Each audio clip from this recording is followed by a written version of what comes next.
Good morning students. हमने अपने पिछले वीडियोस में अपने प्री बोर्ड एग्जामिनेशन स्टार्ट किया था बिजनेस स्टडीज़ का, जिसमें हम 1 मार्क्स के और 3 मार्क्स के क्वेश्चंस अटैम्प्ट कर चुके हैं। तो आज हम यहाँ पे अपने 4 मार्क्स के क्वेश्चन स्टार्ट करेंगे बेटा। 4 मार्क्स में फर्स्ट क्वेश्चन जो हमारे पास है वो आया था यहाँ, explain any for importance of management. बहुत इजी क्वेश्चन है, लेकिन इसमें आपने इस क्वेश्चन को स्टार्ट कहाँ से करना है। सबसे पहले आप एक ही स्टेटमेंट देंगे, anything minus management equal to 0। मतलब इट्स ए स्पेसिफिक पॉइंट है कि ये स्टेटमेंट हमें क्या शो करती है कि अगर कितनी भी बड़ी ऑर्गेनाइजेशन हो, कितनी ही सक्सेसफुल ऑर्गेनाइजेशन हो, अगर वहाँ से मैनेजमेंट को हटा दिया जाए तो हमारे पास क्या बैलेंस बचेगा? 0। मतलब हमारे पास कुछ भी नहीं बचने वाला है। तो इसीलिए सबसे पहले आप स्टेटमेंट से स्टार्ट करेंगे। बच्चे कई बार क्या गलती करते हैं, स्टार्टिंग करते ही it's a group effort achieving predetermined objectives, तो उससे आपकी प्रेजेंटेशन बढ़िया नहीं जाती है। Anything minus management equal to 0। उसके बाद आप इस पॉइंट को एक्सप्लेन करेंगे, थोड़ा सा स्टेटमेंट को एक्सप्लेन करेंगे। उसके बाद फर्स्ट पॉइंट ये स्टार्ट करेंगे आप, achieving predetermined objectives.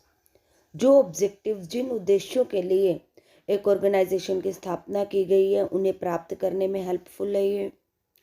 Ensuring maximum utilisation of resources, जो भी हमारे रिसोर्सेज हैं उनको प्राप्त करने में हेल्पफुल है और उनका बेस्ट यूटिलाइजेशन करने के लिए, क्योंकि जो मैनेजमेंट है वो हमें संसाधनों का सही अधिकतम प्रयोग करना बताती है। ओवरकमिंग कंपटीशन, आज कंपटीशन का ज़माना है। डायनामिक इन्वायरमेंट है, तो डायनामिक इन्वायरमेंट में रहने के लिए भी आपको मैनेजमेंट की हेल्प लेनी पड़ेगी। लास्ट, क्योंकि बेटा आपसे 4 पॉइंट पूछे तो आप 4 ही दोगे, उससे ज़्यादा नहीं दोगे। तो इसमें आप क्या बता रहे हो, मेंटेनिंग साउंड ऑर्गेनाइजेशन स्ट्रक्चर। जो हमारा ऑर्गेनाइजेशन स्ट्रक्चर है, मैनेजमेंट उसको प्रॉपर बताता है, जिससे कम्युनिकेशन इजी हो जाता है, कोऑर्डिनेशन बन जाता है और हम अपने ऑब्जेक्टिव्स को अचीव कर सकते हैं। तो इस तरह से आप अटेम्प्ट करोगे क्वेश्चन नंबर 25। नेक्स्ट क्वेश्चन है हमारे पास, explain any 4 factors of determining capital structure of a company. एक कंपनी के पूंजी ढांचे को निर्धारित करने वाले 4 तत्वों की व्याख्या कीजिए या वर्णन कीजिए। तो इस क्वेश्चन को भी आप डायरेक्टली स्टार्ट ना करके पहले कैपिटल स्ट्रक्चर का मीनिंग देंगे कि कैपिटल स्ट्रक्चर क्या होता है। It refer to the relative proportion between owners and borrowed funds.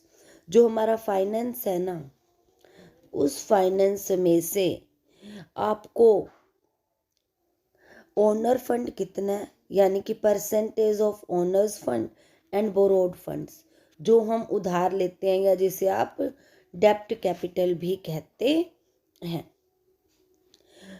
उनका प्रोपोर्शन ही क्या कहलाता है, कैपिटल स्ट्रक्चर। उस पे कौन कौन से फैक्टर इफेक्ट डालते हैं। फर्स्ट है हमारा कैश फ्लो पोजीशन।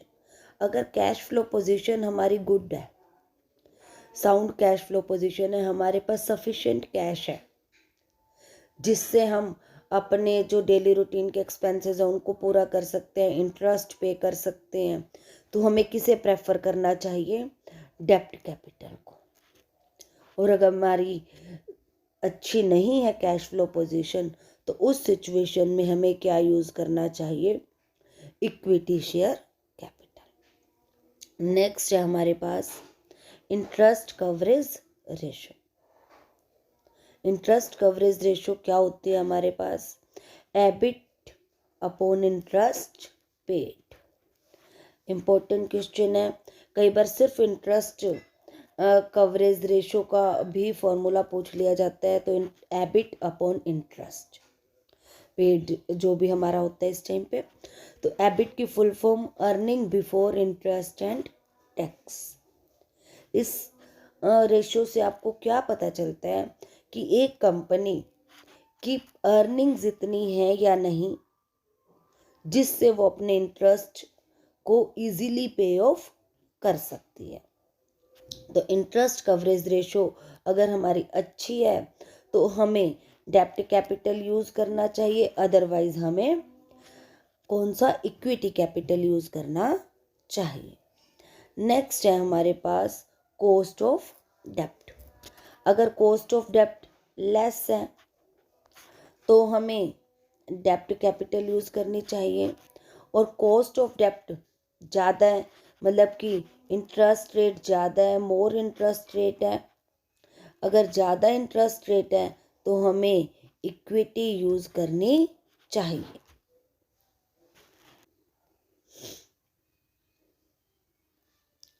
अगर एक कंपनी अपने मैनेजमेंट में कंट्रोल को प्रेफर करती है, मतलब वो दूसरे लोगों की डिस्टर्बेंस नहीं प्रेफर करती, तो उसे डेब्ट कैपिटल यूज़ करना चाहिए, और अगर उसे ज़्यादा कंट्रोल नहीं चाहिए तो उसे इक्विटी कैपिटल यूज़ करनी चाहिए। इसके बाद है question number. First of all हम ट्रेडिंग ऑन इक्विटी का मीनिंग देंगे। Trading on equity means to raise fixed cost capital. Fix cost capital हमारे पास यहाँ क्या होती है? फिक्स कॉस्ट कैपिटल बेटा हमारी डेब्ट कैपिटल को कहते हैं। जो अपनी डेब्ट कैपिटल होती है उसे हम फिक्स्ड कॉस्ट कैपिटल कहते हैं। On the basis of equity share capital, मतलब इक्विटी के साथ साथ हमें डेब्ट भी यूज़ करना चाहिए, so as to increase the income of equity shareholders. यहाँ पे जो इनकम उनकी क्या है? अर्निंग पर शेयर से हम शो करेंगे, और इसको हमने एक एग्जाम्पल से समझाना है, तो इसको मैं आपको टेबल के माध्यम से समझाऊंगी, जिसे समझना आपके लिए बहुत ही आसान हो जाएगा। उसमें आप किस तरह से समझ सकते हैं? फर्स्ट टेबल आपके पास ये है कि आप दो कंपनीज आपने ज्यूम की, एक आपके पास एक्स कंपनी और एक वाई कंपनी है, जो आपको बराबर कैपिटल इन्वेस्ट कर रही हैं। एक्स कंपनी ने भी 10 लाख टोटल कैपिटल है, वाई की भी 10 लाख टोटल कैपिटल है, लेकिन डिफरेंस क्या है इसमें? जो एक्स कंपनी है पूरे 10 लाख रुपए इक्विटी शेयर से ले रही है, लेकिन वाई कंपनी 4 लाख इक्विटी से ले रही है, और बाकी के पैसे जो 6 लाख रुपए इसको चाहिए वो ये डिबेंचर से ले रही है। इसके बाद आप इसका एबीटीपीएस एनालिसिस किस तरह से करोगे? दोनों कंपनीज का आपने देखा कि टोटल कैपिटल सेम है। एबीटीपीएस एनालिसिस में आपने क्या देखा कि दोनों कंपनियां 2 लाख अर्न कर रही थी। इंटरेस्ट रेट, क्योंकि वाई कंपनी ने डेब्ट कैपिटल यूज़ की इसीलिए इसको 60,000 रुपये इंटरेस्ट पे करना पड़ा। फिर इनका अर्निंग बिफोर टैक्स आ गया 2 लाख और 1,40,000 रुपये, जिस पे टैक्स रेट कितना था? 30%। जब इनको टैक्स पे करना पड़ा 30%, तो एक्स कंपनी ने टैक्स पे किया 60,000 और वाई ने 42,000। अर्निंग आफ्टर टैक्स आपके पास एक्स कंपनी का आया 1,40,000 और वाई का आया 98,000। मतलब यहाँ पे एक्स कंपनी ने डिबेंचर यूज़ नहीं किए थे, इसीलिए उसको टैक्सेस ज़्यादा पे करने पड़े। अब बात आती है अर्निंग पर शेयर की। अर्निंग पर शेयर क्या होता है? Earning after tax upon number of equity shares. X company के शेयर होल्डर्स को 1.40 रुपये मिल रहे थे, जबकि वाई कंपनी के शेयर होल्डर्स जब क्या यूज़ कर रहे हैं? डेब्ट कैपिटल यूज़ कर रहे हैं, उसका फ़ायदा इक्विटी शेयर होल्डर्स को मिला है। It's earning EBIT EPS analysis क्या शो कर रहा है कि अगर कंपनी डेब्ट कैपिटल यूज़ करती है तो इक्विटी की इनकम क्या है? रेज हो रही है। अब इसी को ही अगर कंपनी की अर्निंग 80,000 है, अगर कंपनी की अर्निंग क्या है 80,000, यानी कि कंपनी 8% अर्न कर रही है, जबकि उसको टैक्स कितना देना पड़ रहा है, टैक्स 10%। जब टैक्स की रेट ज़्यादा है तो आपको ट्रेडिंग ऑन इक्विटी को यूज़ करने का फ़ायदा ज़्यादा नहीं मिल सकता है। इस सिचुएशन में इंटरेस्ट पे करने के बाद, टैक्स पे करने के बाद जो अर्निंग पर शेयर है वो वाई कंपनी का क्या रहेगा, कम रहेगा। तो इसीलिए आप कंक्लूजन में क्या लिखेंगे, तो कंक्लूजन में आप क्या लिखेंगे, a company has to use trading on equity only when return on investment, ROI यहाँ पे क्या है, return on investment is more than the rate of interest. मतलब एक कंपनी को ट्रेडिंग ऑन इक्विटी का यूज सिर्फ तभी करना चाहिए जब उसका रेट ऑफ रिटर्न ज़्यादा है, किससे, इंटरेस्ट रेट से। नेक्स्ट क्वेश्चन है हमारे पास बेटा, हेनरी फ्यूल के 4 प्रिंसिपल्स को एक्सप्लेन करो। मोस्ट इम्पोर्टेंट, आपको पता है इससे इम्पोर्टेंट क्वेश्चन हमारे पास हो नहीं सकता। हेनरी फ्यूल के प्रिंसिपल से आपको एक क्वेश्चन 100% श्योर पेपर में मिलेगा ही मिलेगा, चाहे उसके इस तरह से 4 प्रिंसिपल पूछ लिए जाए।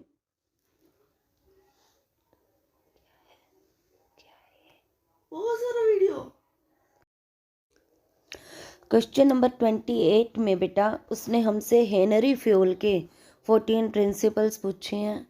तो मोस्ट इम्पोर्टेंट क्वेश्चन, आपको 100% क्वेश्चन मिलेगा ही मिलेगा यहाँ से। इसमें चाहे वो आपसे 4 प्रिंसिपल पूछ ले या कोई एक प्रिंसिपल दे के उसको एक्सप्लेन करा सकता है, तो किसी भी तरह से आपको यहाँ से क्वेश्चन 100% वेरी इम्पोर्टेंट आपका ये क्वेश्चन है बेटा, पक्का ये आएगा ही आएगा। तो इसमें आप कोई भी 4 प्रिंसिपल्स यहाँ एक्सप्लेन कर सकते हो। मेरे ओपिनियन से आप division of work, authority and responsibility, unity of command, centralisation and decentralisations को ही एक्सप्लेन कर देना। अगर आपको इनकी डिटेल वीडियो चाहिए तो चैनल पे मिल जाएगी। इसके बाद नेक्स्ट है आपके पास क्वेश्चन नंबर 29। क्वेश्चन नंबर 29 में बेटा उसने 2 पार्ट दिए आपको। फर्स्ट, एक तो बिजनेस एनवायरनमेंट क्या है और इसके आपने एडवांटेजेस बताने हैं। तो सबसे पहले बिजनेस एनवायरनमेंट का मीनिंग देंगे आप, the sum total of all individuals, institutions या other forces that are outside the control of, जिन पे बिजनेस का कोई कंट्रोल नहीं होता, उन्हें ही आप क्या कहते हो, बिजनेस एनवायरनमेंट। सिंपल सा मीनिंग देना है। उसके बाद आप इसके एडवांटेजेस दोगे। फर्स्ट मूवर एडवांटेज, मतलब एनवायरनमेंट में जो भी चेंजेस होते हैं, सपोज कोई टेक्नोलॉजिकल चेंज होने वाला है तो उससे पहले ही जो ऑर्गेनाइजेशन सबसे पहले उसका फ़ायदा उठाएगी, कौन उठाएगी, जिसने एनवायरनमेंट की स्टडी अच्छे से की होगी। Next, it help to tapping useful resources, जो भी यूजफुल रिसोर्सेज हैं उनकी प्लानिंग, उनको टैप करने में, उनका पता लगाने में जो ऑर्गेनाइजेशंस इन्वायरमेंट को अच्छे से रीड करती हैं, स्टडी करती हैं, वो यूजफुल रिसोर्सेज का यहाँ फ़ायदा उठा सकते हैं। It help in assisting planning, future को कंसीडर करके, डायनेमिक चेंजेस को एस्टिमेट करके आप प्लानिंग की असिस्टेंट करने के लिए, मतलब प्लानिंग को बनाने में भी बिजनेस एनवायरनमेंट हमारी हेल्प करती है। इसी के ऑप्शन में आपके पास एक और क्वेश्चन उन्होंने दिया है, इसी के बी पार्ट में इसने आपसे क्वेश्चन पूछा है माइक्रो एनवायरनमेंट। माइक्रो एनवायरनमेंट क्या होता है हमारे पास, it refer to all those external factors, यहाँ पे सिर्फ एक्सटर्नल फैक्टर्स को इंक्लूड किया जाता है, of the environment which influence all the enterprises almost in same way, मतलब सभी एंटरप्राइजेज पे ये बराबर इफेक्ट डालता है, सभी बिजनेस पे बराबर इफेक्ट डालता है। और माइक्रो से मतलब आप समझते भी हैं बड़े स्तर पर। माइक्रो एनवायरनमेंट में वैसे तो आप economic environment, social environment, technological, political और लीगल, ये सभी इसके फैक्टर्स हैं। लेकिन क्वेश्चन में जो आपसे पूछा गया है माइक्रो एनवायरनमेंट क्या है, तो आपने मीनिंग और फैक्टर दे देने सबसे पहले। उसके बाद सिर्फ इसने आपसे इकोनॉमिक एनवायरनमेंट की डिटेल पूछी है, तो इकोनॉमिक एनवायरनमेंट को ही आप डिटेल में बताओगे। आप यहाँ इकोनॉमिक एनवायरनमेंट का सबसे पहले मीनिंग दे दोगे। It refer to economic factors that can affect management practices in a business, जो मैनेजमेंट करने में हेल्पफुल होती हैं। इनमें मेनली क्या है, change in income of people, लोगों की इनकम में जो चेंजेस आते हैं, इंटरेस्ट रेट, इन्फ्लेशन रेट और वैल्यू ऑफ रुपीज़, हमारे रुपए की जो कीमत होती है। तो इसको मोस्टली इन सभी का आप इफेक्ट किस तरह से लिख दोगे, लो इंटरेस्ट रेट, कि अगर इंटरेस्ट रेट कम है, डिक्रीज हुई है, तो इंक्रीज इन डिमांड ऑफ, लोग घर खरीदने के लिए, कार खरीदने के लिए इनकी डिमांड बढ़ा देंगे क्योंकि उनको कम रेट पे पैसा उधार मिल रहा है। नेक्स्ट आप इसमें ले सकते हो increase in income of people, अगर लोगों की इनकम बढ़ रही है तो एंटरटेनमेंट गुड्स एंड सर्विसेज हैं, उनकी डिमांड आपकी बढ़ जाएगी। क्वेश्चन नंबर 30 जो आपके पास है, फॉर्मल ऑर्गेनाइजेशन है वो। फॉर्मल ऑर्गेनाइजेशन, इसमें आपके पास चॉइस भी है फॉर्मल और इनफॉर्मल में। इनफॉर्मल के साथ एडवांटेजेस पूछे हैं, ये ध्यान रखना बेटा, 4 मार्क्स में आपसे उससे 3 फीचर्स पूछे तो आप 3 ही दोगे। तो पहले फॉर्मल का मीनिंग दे दोगे। It means an organisation in which responsibilities, authorities and mutual relationship among all the employees working in an enterprise are clearly defined। यहाँ पे clearly रिलेशन दिया होता है, उन सब की रिस्पॉन्सिबिलिटीज़ क्या है, अथॉरिटी क्या है, आपस में रिलेशन क्या है। Features, based on rules and regulations, जो फॉर्मल ऑर्गेनाइजेशन है नियमों पर आधारित होता है। इट इज़ इम्पर्सनल, यहाँ पे लोगों की पर्सनल फीलिंग की कोई वैल्यू नहीं होती, सिर्फ रिलेशंस की वैल्यू है। सीनियर सबॉर्डिनेट का रिलेशन है, जिसको जो काम देना है वो उसको करना ही पड़ेगा। यहाँ पे उनकी वो चॉइस को ध्यान में नहीं रखते, उनकी हॉबीज़ को ध्यान में नहीं रखते, किसी तरह की चीज़ों को ध्यान में नहीं रखा जाता। Deliberately created and more stable, देखिए यहाँ पे एक बहुत अच्छी चीज़ आपको मैं बता रही हूँ कि अगर आपने 3 पॉइंट देने हैं तो मैंने यहाँ पे 2 पॉइंट को मर्ज कर दिया है, deliberately created and more stable. Otherwise अगर आपको 4 पॉइंट देने हैं तो मोर स्टेबल पॉइंट को आप नेक्स्ट 4th पॉइंट भी कर सकते थे। तो इसकी स्थापना जानबूझकर सफलता के लिए, उद्देश्यों की प्राप्ति के लिए एक ऑर्गेनाइजेशन बनाई जाती है ताकि कोऑर्डिनेशन भी बना रहे। और जहाँ पे जब सभी रिलेशन, सभी रिस्पॉन्सिबिलिटीज़ रूल रेगुलेशन से चलती है तो ये लंबे समय तक चलती है। ऐसा नहीं है कि व्यक्ति बार बार काम छोड़ के जा रहे हैं या नए व्यक्ति बार बार आ रहे हैं।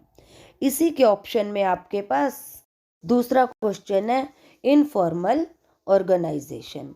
इनफॉर्मल ऑर्गेनाइजेशन का भी मैंने यहाँ पे पहले मीनिंग दिया है।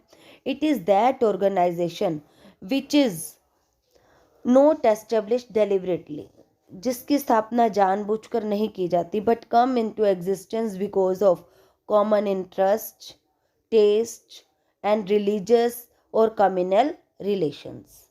इन सभी फैक्टर्स की वजह से वो लोग आपस में मिलके ही काम करने लगते हैं। यहाँ पे फ्रेंडशिप ज़्यादा है, यहाँ पे एक दूसरे को हम फॉर्मल बर्डन के कारण, सीनियर सबॉर्डिनेट रिलेशंस के कारण हेल्प नहीं कर रहे हैं। यहाँ पे हम अपने दिल से एक दूसरे की हेल्प करते हैं, काम को मिलके करते हैं। यहाँ पे क्या एडवांटेजेस, इसने यहाँ पे एडवांटेजेस पूछे तो आप एडवांटेजेस दोगे, फीचर्स नहीं दोगे। तो फर्स्ट है आपके पास फास्टर स्पीड, यहाँ पे जब लोग दिल से काम करते हैं तो स्पीड बढ़िया रहती है, तेजी से काम होता है। फुलफिल सोशल नीड्स, उनकी सामाजिक जो आवश्यकताएं हैं, नीड हायरार्की थ्योरी में भी आपने पढ़ी हैं कुछ आवश्यकताएं, तो fulfil social needs and fulfil organisational objectives. More overall जो ऑर्गेनाइजेशनल ऑब्जेक्टिव्स हैं उनको तो ये प्राप्त करने में हेल्प करता ही करता है। तो इस तरह से इन दोनों क्वेश्चंस में से आप कोई भी क्वेश्चन चूज कर सकते हो, चाहे आप फॉर्मल के बारे में बताओ या इनफॉर्मल के बारे में। आपने क्वेश्चन एक ही अटेम्प्ट यहाँ पे, ऐसे आपके यहाँ पे 4 मार्क्स के क्वेश्चंस कंप्लीट होते हैं। नेक्स्ट वीडियो में हम 6 मार्क्स के क्वेश्चंस करेंगे। Okay, thank you.